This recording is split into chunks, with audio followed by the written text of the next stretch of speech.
साक्षी हल्का होता है, सतोगुण में भी हल्का होने की ही प्रधानता है। तो इसीलिए हैं तीनों ही गुण प्रकृति के ही, लेकिन सतोगुण पर जो चलता है उसके गुणों के पार निकल जाने की संभावना बढ़ जाती है। तीनों गुण प्रकृति के ही है, लेकिन जो तमस में फंसा हुआ है वो तमस में फंसा रहेगा, जो रजोगुण में फंसा है वो वहां फंसा रहेगा। जो लेकिन सतोगुण में है वो हो सकता है कि गुणातीत निकल जाए। सर इन गुणों के बारे में थोड़ा सा बताएं। सतोगुण रजोगुण थोड़ा सा।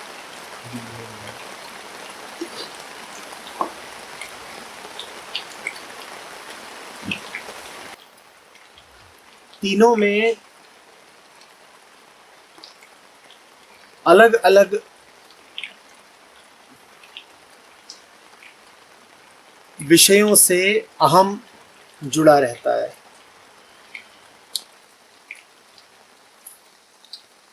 तमस गहरे अज्ञान की तरह है, बिल्कुल अंधेरी रात हो जैसे।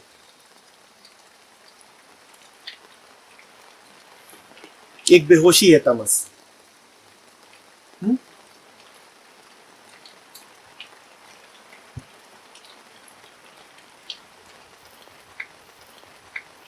रजस ऐसा है जैसे कि उस काली रात में तुम्हारी नींद खुल गई हो और तुम बदहवासी में भागना शुरू कर दो कि मुझे डर लग रहा है, मुझे डर लग रहा है। तो एक बदहवास दौड़ है रजस।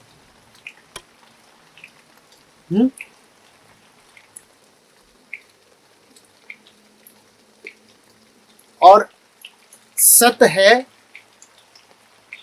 रोशनी, ज्ञान।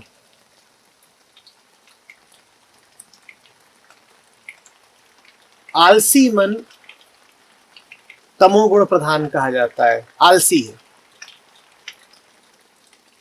ऊर्जा ही नहीं है, जो चल रहा है उसको चलने देना चाहता है, इसको कहते हैं तमोगुणी। महत्वाकांक्षी मन रजोगुणी कहा जाता है, वो भागता है, उसे कुछ चाहिए। और शांत और स्थिर मन सतोगुणी कहा जाता है।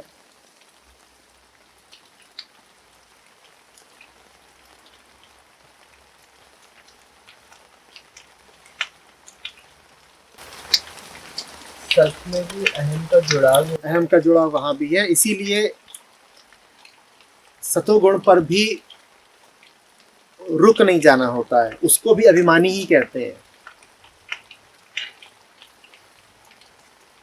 उसको भी अभिमानी ही कहते हैं। उसका जुड़ाव ज्ञान से हो जाता है, उसका जुड़ाव शांति से हो जाता है।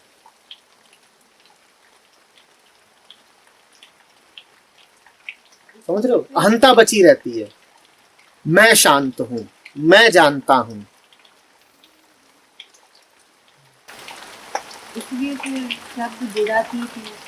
इसीलिए त्रिगुणातीत कहा जाता है। क्या गुणातीत? लेकिन इन तीनों गुणों में, जैसा अंशु कह रहा था, श्रेष्ठतम सती। एंड बोलते भी एंड में श्री कृष्ण बोलते भी क्या 18वें अध्याय में एंड में।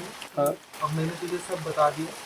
और त्रय गुणा विषया वेदा, ये जो वेद है ये भी तीन गुणों में, तो इनसे पार ही है, इनसे पार है। जो आलसी आदमी है उसके लिए तो ये भी ठीक है कि उसको बस किसी तरह दौड़ा दो, भले ही लालच दे करके, कम से कम वो तमोगुण से रजोगुण पे तो आया। वो तम माने अंधेरा होता है, इसीलिए कह रहा था एक जैसे काली रात हो और तुम आलस में बेहोशी में पड़े हुए हो, तो जो ऐसा चित्त हो तमोगुण प्रधान, उसको तो किसी तरह की प्रेरणा, यहां तक कि लोभ देना भी ठीक है। इसी लालच के नाते ही सही वो उठा तो सही, तो तमोगुण से उठ के वो रजोगुण पे आया। अब उसे महत्वाकांक्षा है, हसरत है कुछ हासिल करने की, और जो हासिल करने के लिए दौड़ा जा रहा हो उसके लिए अगली सीढ़ी है कि वो अब रजोगुण से सतोगुण पर आए, कि अपनी ये दौड़ छोड़, शांत हो जा।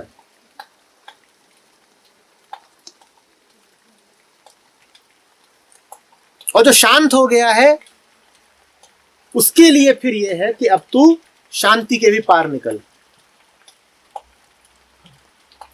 शांति से आसक्त मत हो जा कि हम कौन है शांत रहने वाले।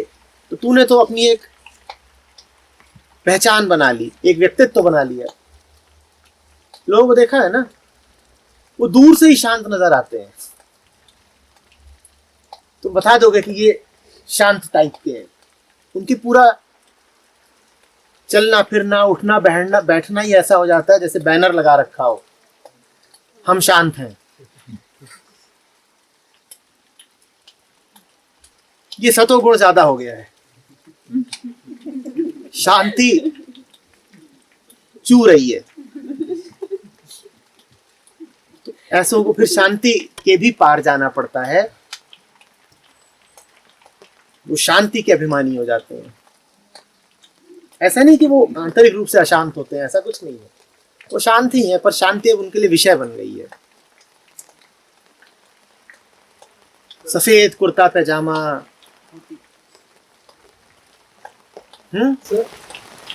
गुस्सा भी शांति वो गुस्सा भी शांति नहीं करते हैं, ऐसा ऐसे हो जाते हैं कि चलते भी शांति में है।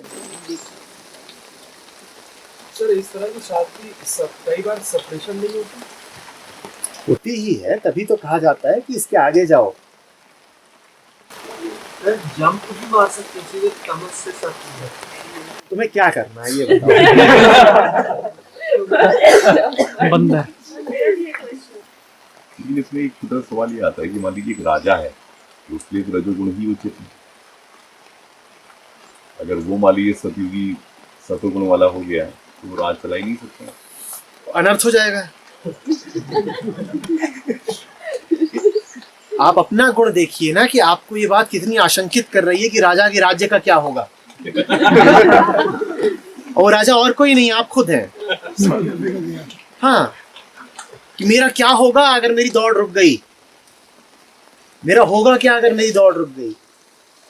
जो रजोगुणी है वो व्यर्थ ही तो रजोगुणी नहीं है ना, उसके पास अपने तर्क हैं, और उसका तर्क ही यही है, मेरा होगा क्या अगर मैंने दौड़ना छोड़ दिया।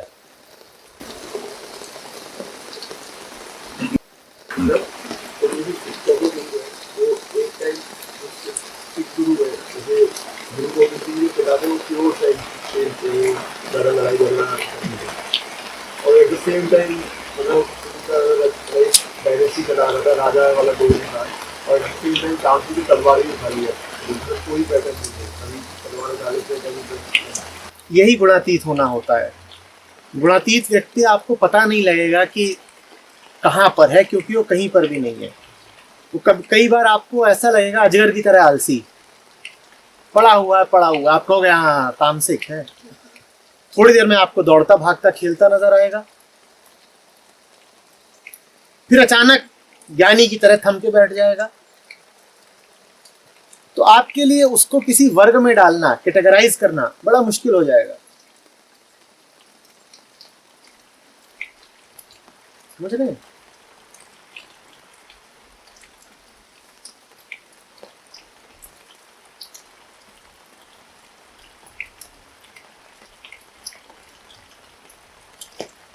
इन सब में कि कौन सा गुण कैसे छा जाता है किसी पर, इसमें दो बातों का बड़ा महत्व है। दोनों बातें जुड़ी हुई हैं, दोनों को मिला करके आहार कहा जा सकता है।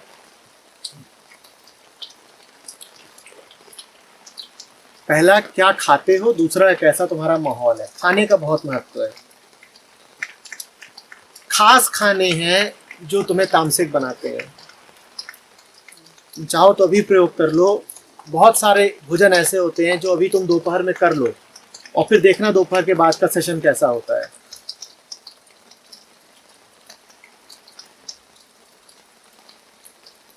वो तुम्हें सुला देंगे, वो तुम्हें सुला देंगे। और खास खाने हैं जो तुम्हें उत्तेजना दे देते हैं, वो तुम्हें चैन से बैठने नहीं देंगे। एक है खाना जो तुमने खाया और तुम झूमना शुरू कर दोगे, नींद आएगी, शरीर भारी भारी लगेगा। और एक खाना ऐसा है कि खा लिया तो भी नहीं बैठ पाओगे। एक तुम्हें बिस्तर की ओर ले जाएगा, चैन से नहीं बैठने देगा, दूसरा भी नहीं बैठने देगा, वो तुम्हें दौड़ाएगा, उत्तेजित हो जाओगे। जैसे एफ्रोडेजियक जानते हो, अब तुम आ रहे हो बोध सत्र में बैठने के लिए और बहुत सारी प्याज खा के आ गए हो,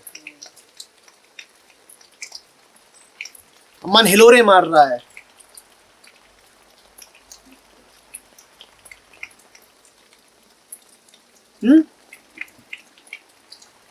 प्रकृति में यही सब चीजें होती हैं। इसी तरीके से तुम क्या देख रहे हो क्या नहीं देख रहे हो, रंगों में भी होता है। काला रंग तमस का होता है। सबको चारों तरफ काला काला हो, तुम्हें नींद आ जाएगी। यही कारण है कि तुम्हें रात में बत्ती बंद करके सोना होता है। सफेद रंग सतोगुणी होता है, लाल रंग रजोगुणी होता है। उसको देखते ही तुम्हारी काम वासना तुरंत सक्रिय हो जाती है। इसीलिए दुल्हन को लाल लाल कपड़े पहनाए जाते हैं।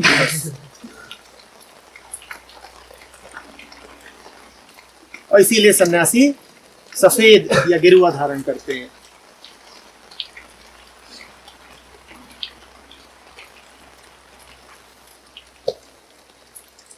और तुम लोग यहाँ बैठी हो, मतलब समझ लो इस बात का, होठ लाल करके ना फिरा करो। तुम्हें वही बनना है, फिसलन भरी ढलान कि हम तो प्रकृति हैं, आ जाओ। ये देखो लाल लाल होठ। अज्ञानी का यही होता है ना, तुम्हें पता भी नहीं होता तुम कर क्या रहे हो।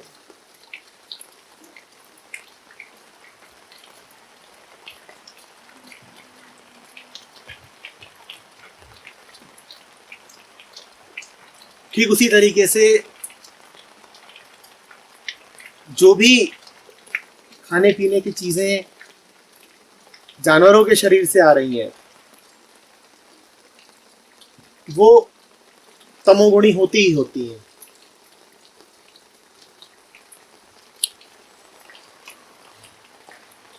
मांस भी, दूध भी। अभी क्यों होती हैं इसका कोई उत्तर नहीं है, बस ऐसा है। घर वाले चाहते हैं कि हम तमोगुण में ना रहे, हम रजोगुण में रहे, रजोगुण में और रहे। सत्वगुण में भी जाने से रोकते हैं।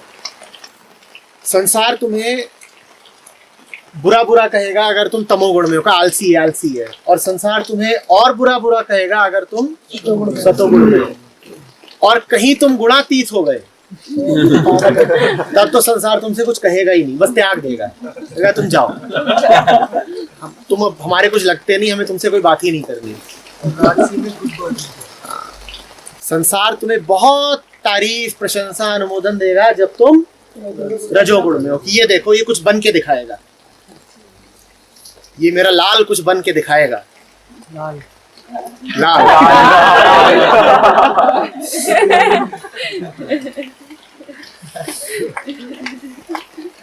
पहुंच नहीं रहा, लेकिन कोशिश तो कर ही रहा है। कोशिश करो, कोशिश करो। कोशिश करने वालों की कभी हार नहीं होती। तुम्हारे जितने कवि हैं और ये सब जो कविताएं लिखते हैं, सब कौन सी कविताएं हैं? रजोगुण। ये सब रजोगुण की कविताएं हैं।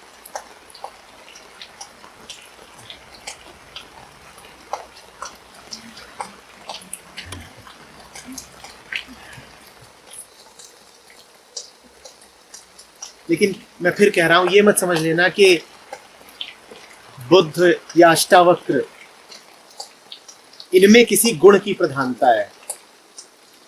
गुण प्रकृति के होते हैं, अष्टावक्र साक्षी मात्र है। तुम ये नहीं कह सकते कि उनमें किसी भी गुण की प्रधानता है, वो तीनों गुणों से हटके हैं। इसका ये भी मतलब नहीं है कि वो तीनों गुणों का त्याग कर चुके हैं, वो आईने की तरह हैं। कभी तुम्हें ऐसा भी लग सकता है कि शांत है, निष्प्रह बैठे हुए हैं, कभी जैसे सिख गुरुओं की बात की तो युद्ध के मैदान पे लड़ते हुए दिखाई दे सकते हैं, और कभी चुपचाप बैठे हैं किसी पेड़ के नीचे घंटों। तो कोई अनजान आदमी हो तो ये भी सोच सकता है कि बड़ा आलसी है, कुछ करने को नहीं है, पेड़ के नीचे बैठा हुआ है। हमें तकलीफ हो जाती है कि इसको बोले क्या। कभी घोड़े पे चढ़ के लड़ने जा रहा है और कभी पेड़ के नीचे हफ्तों महीनों चुपचाप बैठा हुआ है, इसको बोले क्या। अब बारिश में भीगना, नदी में जाना, ये सब तो दुनिया में कुछ भी हो सकता है बेटा, कुछ भी हो सकता है, कुछ आप कह नहीं सकते हो। महत्वाकांक्षा है तो रजोगुण है, बेहोशी है, अज्ञान का अंधेरा है तो तमोगुण है, और ज्ञान ही ज्ञान भरा हुआ है तो ज्ञान वो है जो अज्ञान को काटे, पर अज्ञान को काट के बच गया, इस कारण उसके पार जाना होता है। समझो बात को, अज्ञान वो है जो अज्ञान को काटे, पर ज्ञान के साथ दूषण ये होता है कि वो अज्ञान को तो काट देता है लेकिन स्वयं बच जाता है। गुणातीत होने का अर्थ है कि अज्ञान नहीं रहा और अज्ञान के बाद अब ज्ञान भी नहीं रहा, अब तो शांत बोध है। उसी शांत खाली बोध को साक्षित्व कहते हैं। तो जो सतोगुणी होता है उस बेचारे की समस्या ये होती है कि अज्ञान तो हट गया लेकिन ज्ञान बच गया।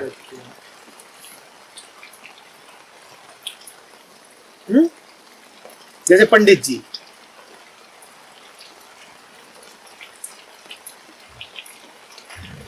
उनको अज्ञान बिल्कुल नहीं है लेकिन उन्हें ज्ञान बहुत ज्यादा है, तो भरे भरे से चलते हैं। फिर हम उसी केंद्र पे आ, अगर ज्ञान भी नहीं रहा तो आप उस मोमेंट में आपको क्या करना है उसी समय? बहुत बढ़िया। ज्ञान नहीं रहा तो फिर पूर्व निर्धारित कोई योजना बची नहीं। ज्ञान नहीं रहा तो अब तुम जानो क्या करना है। ना कोई अतीत है ना कोई भविष्य है, अतीत भविष्य दोनों ज्ञान होते हैं।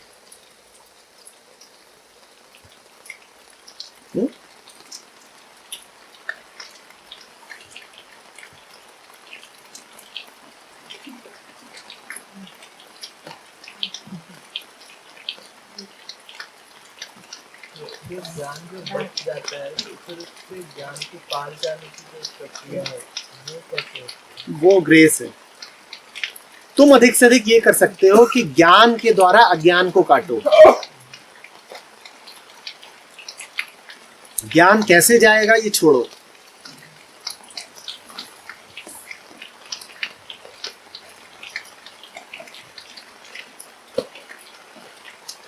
उसकी कोई विधि नहीं हो सकती। विधि लगाओगे तो विधि बच जाएगी, वही ज्ञान होगा। अगली विधि लगाओगे अगली विधि बच जाएगी। इससे मुझे वो याद आ रहा है कि महामृत्युंजय मंत्र है शायद कि खरबूजे को देख के खरबूजा रंग बदलता है, जब पक जाता है तो अपने आप डाली से टूट जाता है, इसके लिए कुछ करना नहीं पड़ता।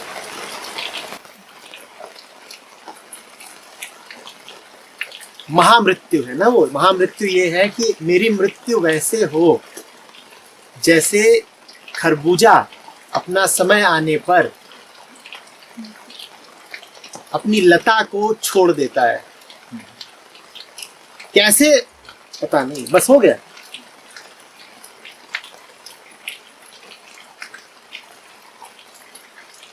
बस हो गया, समय आ गया था, हो गया, मैच्योरिटी आ गई थी, पक गया था।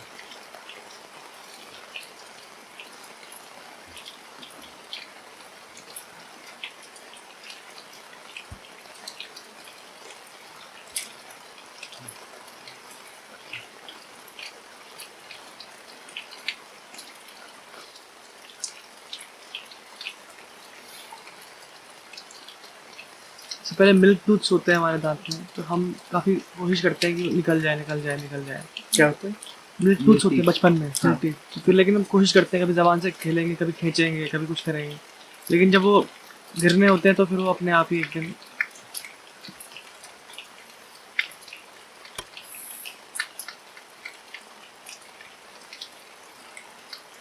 पर कृष्ण कौन है?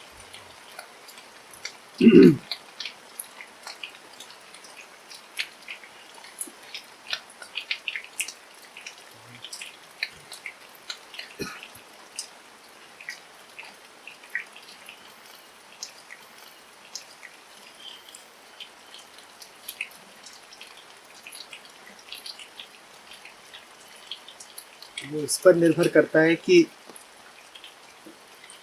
तुम्हें उनकी किस रूप में जरूरत है। बात कर रहा कृष्ण बैठे हैं पीछे। समझो तो बात।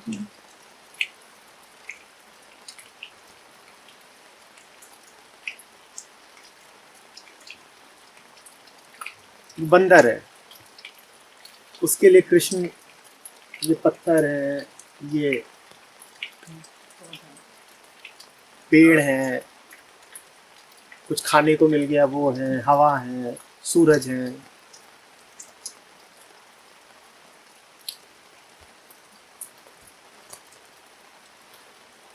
जो जैसा है उसके लिए वैसे ही है कृष्ण।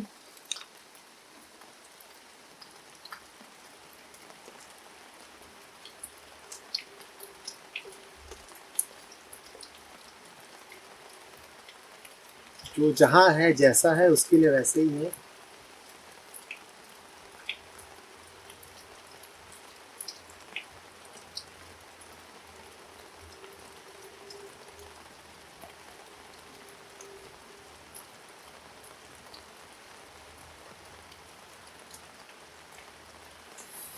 बंदर के लिए कृष्ण नहीं होते क्या?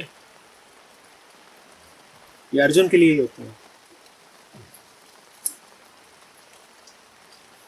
दुर्योधन के लिए मृत्यु है कृष्ण।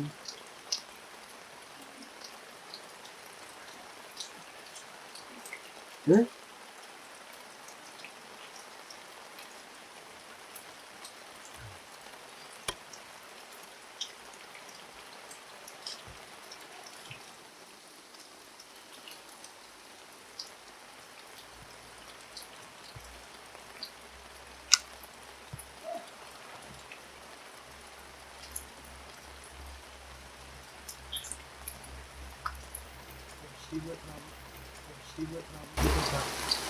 ये ऑब्जर्व किया कि जो आपका एक आर्टिकल है ना, गुरु मस्ट बी नोबडी, तो कृष्ण भी जैसे अभी आपने बताया कि सांख्य बताते हैं पहले, फिर बाद में वेदांत भी बता देते हैं। तो ऐसा नहीं किसी पर्टिकुलर स्कूल ऑफ थॉट से वो कर रहे हैं, जो कुछ बैठ रहा है वही लगा काम। जैसा है अर्जुन वैसे है कृष्ण।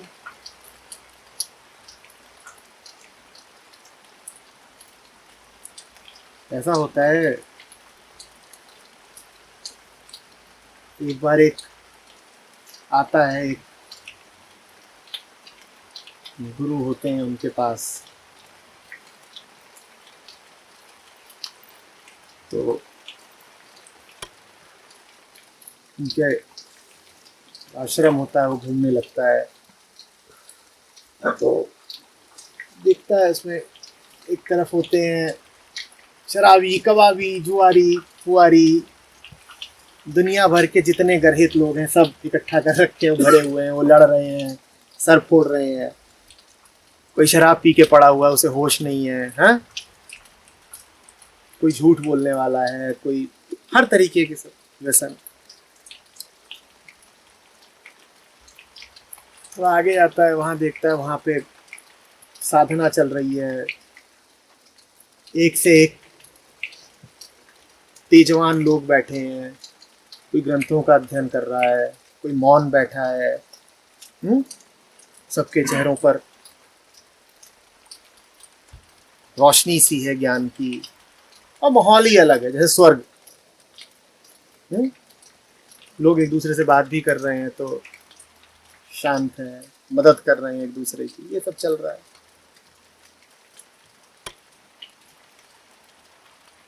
कहीं गीता पाठ हो रहा है, कहीं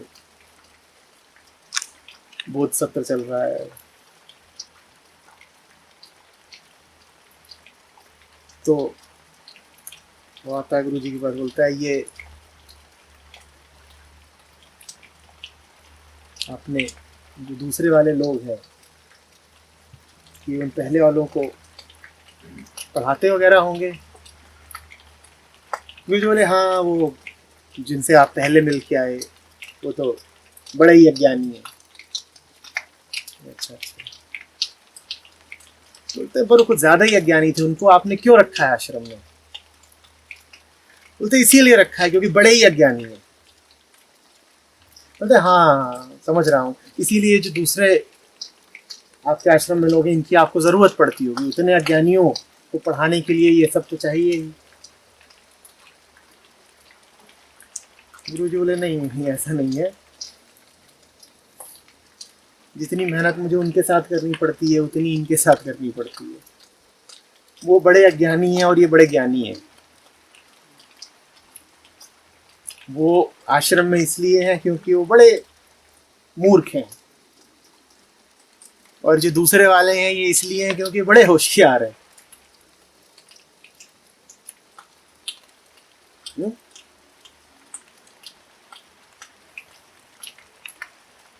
मन के लिए अज्ञान के साथ भी चिपकना आसान रहता है और ज्ञान के साथ भी चिपकना आसान रहता है, और न चिपकना बड़ा मुश्किल है। कि प्रकृति बड़ी लुभावनी है। लाल लाल होठ,